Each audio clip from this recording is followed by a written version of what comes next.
ano, gray na kasi type, automatic siyang nababa yung ano, yung filter kapag gusto mong linisin. So ganito lang siya i-set guys. So anuhin mo siya ng ano, ng 20.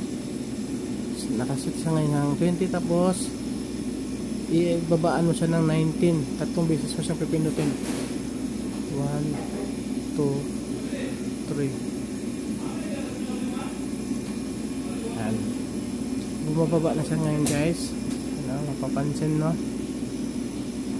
Tapos depende kung gaano kataas ang gaano kababa yung ano. Tapos pindutin mo lang yung arrow up. Yan, huminto na siya ngayon. So bawa na ano mo na, natanggal mo na yung filter, nalinisan mo na, tapos gusto mo nang ibalik, tapos paangat pa ba, angat siya uli. So pindutin mo lang uli yung arrow up.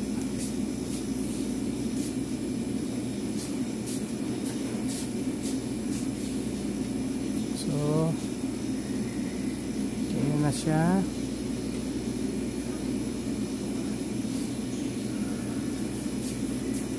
Yun. Tapos pindutin, i-reset mo siya, patayin mo, pasak mo, buksan ulit. Tapos set mo na siya ng cold mode. Yun lang guys, salamat.